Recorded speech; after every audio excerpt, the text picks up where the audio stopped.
Hello, my name is Ola, and I'm going to react to Back to the Future movies by Nostalgia Critic. Yeah, I love Back to the Future. I love the trilogy. There had even I think there it has even recently been rumors and talks of oh, there's going to be a fourth one, but of course, uh, you know, there's never been a green light that they're like, oh yeah, it's really going to happen, guys. Uh, and it's crazy to think Michael J. Fox was not the original Marty. Think the original Marty was a actor named Nick Stahl. What was his name? Something like that. Which you can see him in one of his most famous roles was in Pulp Fiction, where he's the guy that helps out John Travolta, uh, trying to revive an OD a woman who's OD'd. Uh, but and you can also even see footage on YouTube of him uh, of him acting as Marty, uh, and it just feels wrong, because I mean, for as many times as I've seen this movie as a kid, and now it's seeing anybody else play the part of Marty besides Michael J. Fox, it just feels wrong, man. Uh, the first one, I really loved the movie. Uh, it's just memorable. It's just iconic, The second one I thought was really cool, especially when the stuff that they predicted in the future of like the watch and the TV and the shoes, the self lacing shoes. How movies would just get a sequel after sequel after sequel, get another movie made. Like now, like nowadays we're just seeing revived sequels and remakes. Uh, it's it's just crazy. It's just really cool, and I especially love the third one because of just just the western. Because I love western movies, so just seeing Marty and Doc interact, being cowboys and all that, that was really awesome for me. Anyway, yeah, let's see what Doug thinks about it, his input on the movies. And if you want to like, comment, subscribe to my channel, you can. If you don't want to, that's fine too. Here we go. This episode brought to you by Stamps.com. Why go to the store to get stamps when you can have them printed right at home for your convenience?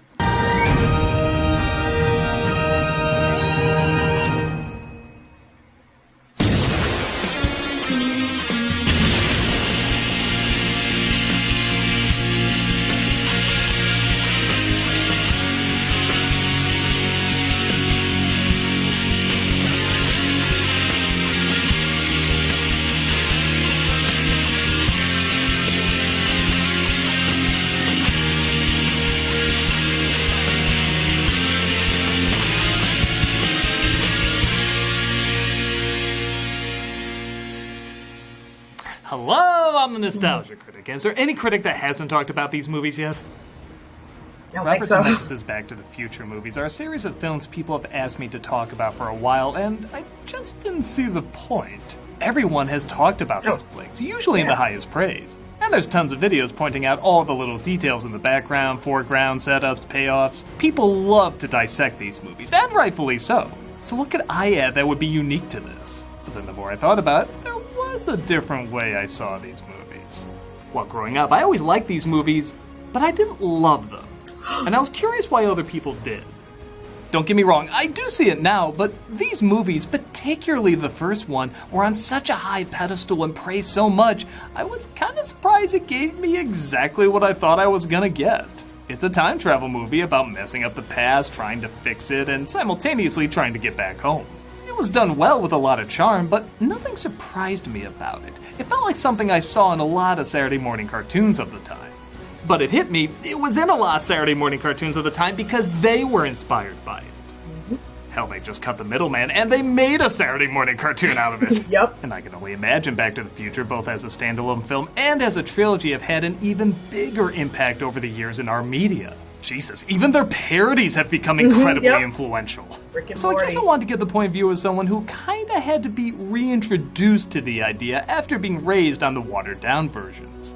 On top of that, while I was too young to see the original on the big screen, I was just the right age to see the sequels on the big screen. And I noticed a big change with audiences on these compared to when they first came out. So, I guess there's no other way to frame it except this is my personal reaction growing up with the Back to the Future movies. Released in 1985 and starring Christopher Lloyd and Michael J. Fox, arguably at his busiest, but soon about to become a worldwide phenomenon because of this, Back to the Future is the almost straightforward story about a boy named Marty McFly who befriends a kooky scientist named Doc Brown. Brown builds a time machine and Marty accidentally goes back 30 years, ruining his parents' meeting, which means he may not exist in the future. He tries to hook him back up while also fighting off a menacing but hilariously dumb bully named Biff, played by Tom Wilson.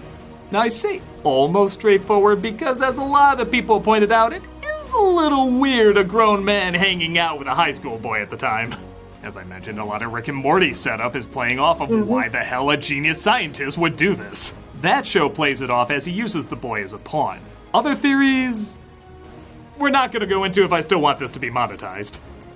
I always did take it as kind of a cartoony thing, like there's just some stuff you don't question in this universe. I mean, look at these two. They're so cartoony, they literally made 2 cartoons based around them. I don't think you were supposed to think that hard about it, and at the time, people really didn't. On that note, for 1985, the old man makeup on Christopher Lloyd is pretty damn impressive. As a kid, I legitimately believed he was an old man. Yeah, me too. The other old makeup, looks more like typical 1985 makeup. Yeah. But that's one of the fun things about this movie. It's both timeless and dated in all the right ways. The time machine is a DeLorean, it opens up with power of love, there's 80s catchphrases all over the place. Yet somehow all of these represent the time period perfectly without sounding like it's trying to manipulate younger people into liking it. Hell, some of this writing is needed to show the disconnect between the 2 time periods, and it's legitimately believable and funny. Whoa, this is heavy. There's that word again, heavy. Why are things so heavy in the future? Is there a problem with the Earth's gravitational pull? It goes without saying, not only are all the performances in this charming and memorable, but they work on both a cartoony level and more subtle level. Doc Brown is totally a mad scientist caricature. Marty's father is a typical geek stereotype. But there's a lot of storytelling elements that I didn't pick up on until I was older. For example, I love how Marty essentially has to teach his father about important things in life, much like his father probably taught him. So we go from a father who's shaping a son to a son who's shaping his father. I know as I got older, the idea of accepting my parents have rebellious parts of their youth was very foreign to me. Honestly, Yeah, I feel me like too. a lot of kids don't really process that their parents have a life before them until a certain age. So it's great to see Marty's mother break all the rules you know she taught him not to break. You smoke too? Marty, you're beginning to sound just like my mother. So there's a lot Looking of good. truth, a lot of growth, and a lot of hilarity all going on at the same time. And yeah, even when I was a kid, I knew Marty's mom making out with him was eerie. Yeah. It is one of the few things where as you get older, it actually gets grosser, therefore more inappropriate, and therefore funnier. But still gross. Yeah. Ugh. I remember really connecting with little character moments, like subtle little touches. When I was a kid, I was really fascinated by Doc Brown watching his future self over and over. It's a scene that comes across as legitimately realistic, as I remember thinking if I saw myself in the future, I'd probably obsess over what I would be like and what happens in the coming years too. And if you are watching past me from 20 years ago, just remember, as bad as I look, everybody else looks worse. It goes without saying there's dozens, maybe even triple digits of small details sprinkled throughout this movie that are set up and Uncle paid Joey. off brilliantly. And again, you can search countless videos that try to list them all. While I won't even begin to list all the ones I noticed, I will admit it was fun growing up and always finding some little touch I missed the previous times I watched it. One of the most refreshing things about this film is that the lesson isn't like most teen movies that center around just being yourself. The lesson is stand up for yourself. If someone is giving you shit, fight back. You might Yeah. accomplish more than you think. And yeah, okay, that's nothing too new, but let's think about it. Marty is essentially losing the mother and father who raised him and being replaced with new and improved models. It's honestly kinda selfish, but it's also really funny and does still serve the point that standing up for yourself when you need to can get great rewards. It isn't a if only they knew the real you inside kind of thing. It's a hey, when shit's getting real, you get real too, asshole. Maybe you'll get the hot car if you start acting that way. I don't know. It's a message we heard before, but it's saying it in both a funny and kind of badass way. On that note, I am one of those people that doesn't usually get into time travel stories where you can change the past. Because yeah, I'm one of those dicks that says if the past doesn't stay the same, then you can't go to the point where you travel back in time to begin with. I'm a diehard 12 Monkeys guy that way. For years, that turned me off to this a little bit. I still liked it, but it was just a little nitpick in the back of my mind. But what I love now is how things bizarrely keep working out. I don't think it's the timeline straightening itself out because, again, they show you can change the future. It's just the mother of all coincidences constantly happening. The guy who would write Johnny Be Good happens to get a phone call during Marty's performance. His mother just happens to like the name Marty for a son. The future mayor happens to get the idea from Marty telling him. It's actually a little funnier to consider the future can be completely altered however you want, and just by mere chance, only Biff and the McFly family changed. That is really hilarious. There's of course several more reasons by several more critics that can point out why this film is so special. The epic music, the great effects, the layers upon layers of family dynamics and values from different time periods. But these are the ones that grew on me from childhood to adulthood. And without even knowing it, was becoming more and more of a classic the more I thought about it. And of course, there's that setup to a sequel that Zemeckis admitted was not a setup to a sequel. You've got to come back with me! Where? Back to the future! It was just a funny way to end the movie, like a here we go again setup where Doc is literally going back to the future. Roads? Where we're going, we don't need roads. With the film being such a big hit though, a giant to be continued was added in later and this supposed always planned trilogy began. Did it pay off? Financially, yes. Everything else? Eventually. I'll tell you after this.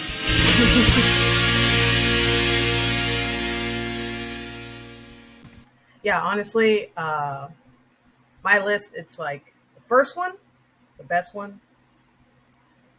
I like the third one more. The second one, like, I'm kind of like a little bit split on it. Like, I don't hate it. I don't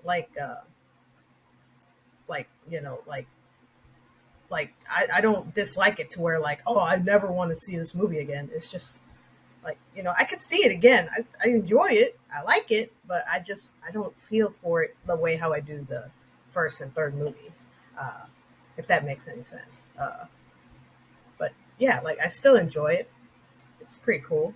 But I don't know, just something about it, like you can tell like it's trying to be the first one. It's trying to be as good as the first one. But of course that doesn't always work. It doesn't always pan out, anyway. Merry Christmas! What? Christmas in September? Yes. If you're a small business owner, you know how much you have to be ready for the insane holiday season. If you haven't already been preparing for the chaos of holiday mailing and shipping, you're already falling behind. Luckily, Stamps.com has everything you need to make your life a lot easier. It's the 24/7 post office that you can access from anywhere. No lines, no traffic, no hassle. Stamps.com is your one-stop shop for all your shipping and mailing needs. Give me an explosion to show I'm serious. For more than 20 years, Stamps.com has been indispensable for over 1 million businesses. Get access to the USPS and UPS services you need to run your business right from your computer. With inflation on the rise, every dollar counts. Protect your margins with major discounts on USPS and UPS rates, up to 86% off. A stress-free solution for every small business. Use Stamps.com to print postage wherever you do business. All you need is a computer and printer. And if you need a package pickup, you can easily schedule it through your Stamps.com dashboard. Rates are constantly changing, ho ho ho! With Stamps.com Switch and Save feature, you can easily compare carriers and rates, so you know you're getting the best deal every time.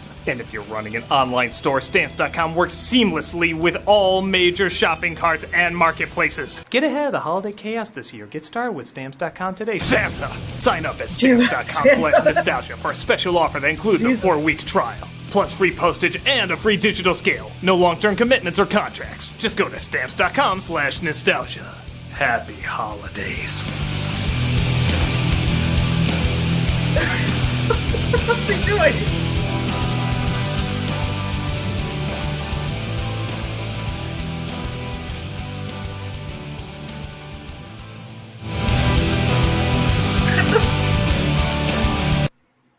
no sense. Doug returns to playing Kingdom Hearts and Birth by Sleep every Friday on Twitch. We also have new content 6 days a week. Hope to see you there.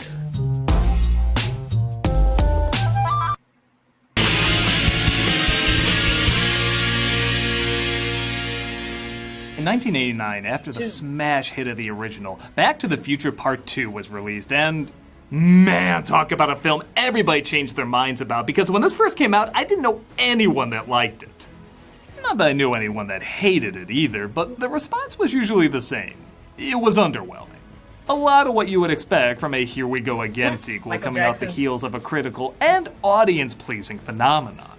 The setup is Doc wants to help Marty's kids in the future. Again, I don't know why this grown man is so obsessed with this kid. But in trying to solve the problem, an older version of Biff travels through time and rigs it so he becomes rich, marries Marty's mother, and kills his father. Marty and Doc have to go back to the 50s to find the point where Biff interacted with his younger self, which means they have to redo the same moments they already redid. A clever idea, and honestly some of my favorite stuff is when they have to go and recreate scenes from the last movie.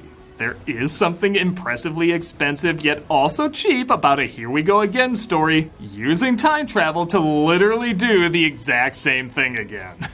But the film is a little all over the place. Yeah. A lot of people at the time had issues with it being much darker than the previous one, but that never bothered me. A second part should be darker. It's the fact that it's not that much fun to me. There weren't as many jokes as in the first one. There's a ton of unpleasant moments that don't seem particularly clever. And I know I'm probably going to sound sacrilegious, but I think the future in this is pretty forgettable.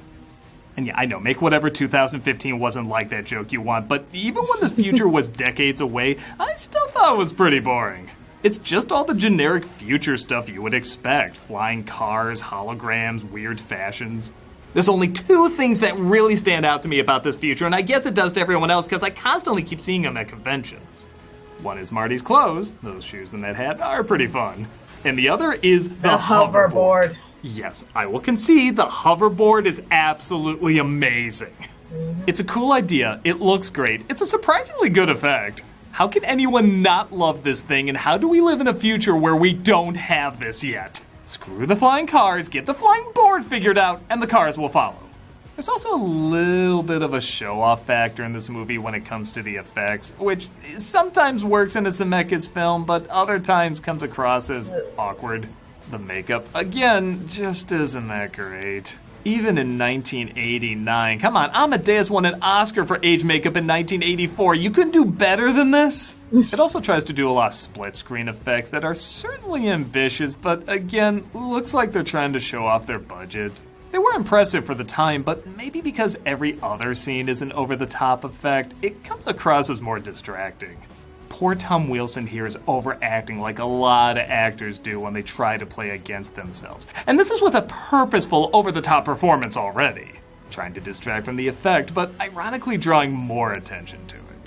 On that note, Tom Wilson is the one thing where even when he's not great, he's still great. Yeah, well, I'm busy. Yeah, doing what? Washing my hair. Oh, that's about as funny as a screen door on a battleship. He has to go back and forth constantly between being a laughable doofus and a straight-up psychopath. Forcing himself on women, abusing them, and like I mentioned before, even committing murder.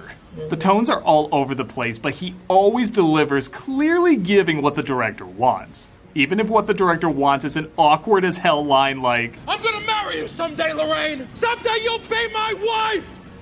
That's crazy weird writing even for Biff. Yep. I also feel really sorry for the Jennifer character. Poor Elizabeth Shue is starting her career. She has a role in a sequel to one of the biggest movies of all time, and she's just knocked out for the majority of the flick. Yeah. Zemeckis admitted if he knew there was going to be a sequel, he wouldn't have had her get in the car because he had no plans for her. Romance for the ages, I guess. So yeah, these were my thoughts at the time, and honestly, they haven't changed much over the years, but everyone else's thoughts kinda have. I always saw this as the weakest of the films, but I think because so many people watch them back to back, they see it as the gritty second part. Maybe if it stayed mostly in the future or mostly in the past, or I don't know, pick a lane. Even if it's a lane hovering in the air. But still, come on, the actors are still bringing their usual charm. It's got a decent laugh here and there. There are some good ideas that are utilized. Plus, this was the first time I ever saw a trailer for a sequel in a sequel. Baby fly! I know it doesn't sound like much now, but back yeah. then, that was pretty cool. Parts 2 and 3 were shot back to back, which wasn't unheard of, but was pretty rare. And the third and final part takes place in the Old West. Why West? Why not? Yeah. It is funny to think you could literally go to any past time period and they just randomly pick the Old West. A part of me thought maybe if they spent the third film going to a bunch of different time periods as the last two already did, the past and future, that would be interesting. But nope, it's just the Old West. And I will admit, when this film came out, everybody I knew really liked it. Now it's seen as the black sheep of the trilogy. It's funny how people's minds change. The story is Doc accidentally gets zapped into the 1800s where he lives happily with his wife Clara, played by Mary Steenburgen. When Marty discovers he gets shot dead by Mad Dog Tannen, an Old West version of Biff, he asks 1950s Doc to send him back to save him from already being dead. Yeah, it's a little odd when you think about it. Kinda like the other films, everything you think is gonna happen happens. It's just done once again with really charming actors and great effects. Maybe the best effects of the trilogy. I remember seeing this as a kid not recognizing Michael J. Fox playing his ancestor. Nowadays it's a bit more obvious, but unlike part 2 where it felt like they were showing off with the split screen effects, I really feel like this is how they would shoot it even if there were two separate actors. Like I said, on the big screen it didn't register I was looking at an effect with the exception of one or two moments. And yeah, they pull out all the stops with this being a Here We Go Again sequel to the point where it goes from being funny to unfunny, back to being funny again. Remember those coincidences I was talking about in the first film where everything just happened to line up in a way that seemed impossible? Here, Marty's traveling back in time towards a billboard filled with Native Americans riding towards him, and there just happens to be Native Americans riding towards him in the past. That is so goddamn ridiculous, it's friggin' hilarious. They just embrace the repetition. Biff gets covered in manure, somebody calls him a coward, Doc says great Scott, and Marty says this is heavy. Oh, wait, they switched that up. Great Scott. I know, this is heavy. As a kid, I hated this repetition, but as an adult, it is so laughably forced that you have to do exactly that. Laugh. At this point, the film would feel weird if they didn't repeat all these tropes. In my opinion, there's a lot to enjoy about this film, and this is coming from a guy who doesn't even get that into westerns too much. There's a lot of old western stars in the background, including Pat Butterham, who you may remember as the Sheriff of Nottingham. Oh, yeah. Everybody everywhere will say Clint Eastwood is the biggest yellow belly in the West. It has maybe my favorite version of Biff because they can play the most with how crazy or dumb he is. Forfeit! What's that mean? It means that you win without a fight. Without shooting? You can't do that. Hey, you can't do that! Yes, the original's not too bright, but he can at least count up to 10. Damn it! It's got ZZ Top as the band playing an unbelievably hummable earworm. It constantly works in both previous movies in a way that isn't always just repeating jokes. And I'm sorry, this Frisbee gag really is kind of brilliant. Hey, Frisbee. Far out. What was the meaning of that? It was right in front of him. A lot of people don't like Clara, and I won't act like she's an especially well-written character, but honestly, Steenburgen, like a lot of the actors, brings a ton of charm to the character. I'm constantly amazed at how well cast these movies are. Was this man tall with great big brown puppy dog eyes and long silvery flowing hair? But I will agree, the one thing that just brings everything to a halt is when Doc has to tell her about the time machine. This is so stupid if you're not going to actually show her the device and just have her take your word for it. It results in a third act breakup that seems so pointless where the characters just sulk and feel bad about themselves for no reason. You easily could have cut this or rewrote it in a way where he does show her the time machine, maybe she gets on board and helps out with the action at the end. I don't know, just not this. I've heard some whoppers in my day, but the fact that you'd expect me to entertain a notion like that is so insulting and degrading. And on top of that, she needs to be saved like a damsel in distress, literally on the train tracks, and yeah, it's not surprising people associate her with so many bad things. Up until that point, though, I legit think Steenburgen makes it work, and I really do enjoy her chemistry with Lloyd. Come on, how can your heart not melt at the look they give each other here? Aww. The film ends with what I think is a pretty clever loophole, saying that the future hasn't been written yet and so it's up to us to make it the best we can. which does stick with the idea the film presents that time can constantly change. Your future hasn't been written yet. No one's has. Your future is whatever you make it. So that's why the Cubs winning was a little off. The music is nice, everybody lives happily ever after, the kid makes us question this for years, what the hell is he doing? It just has a good feeling all throughout. But like I said, now people see it as the least of the films. I guess I kind of get it, as people were probably getting sick of the same tropes the third time around, and like I said, there's no reason to set it in the Old West versus any other time period. But there's way too many memorable moments in it for me. I love people in the Old West mocking the future's version of the Old West. I love many of these classic lines. Is this a hold-up? It's a science experiment! I love Marty saying goodbye to Doc when he thinks the time machine is destroyed. Hell, the time machine being destroyed is both impressive and emotional. Even the lesser parts of the movie I still really enjoy, and remember them much more than anything from Part 2. When I was younger, it was my personal favorite, but now that I'm older, there really is no beating the original. And that's one of the coolest things about it. It can still work as a standalone film, but it can also work as a trilogy. If you're okay knowing there's gonna be a lot of repeating. But the repeating acquits itself a little bit because it's a time travel story, and it adds just enough variations in each one while playing with the tropes of the past ones. Even 2, for all its faults, I still have a soft spot for, if for any reason, just to get to Part 3. But that's another great thing about these movies. Everybody's takes are different. With that said, what are yours? Do you like these films as a trilogy? Do you think it should have been a standalone flick? Which one's your favorite? Did it change over time? Have your thoughts varied from childhood to adulthood? Did you even grow up with it? Did you only see it as an adult? Let me know in the comments below as you give me your thoughts about this classic series from the past, and I'll see you once again back in the future.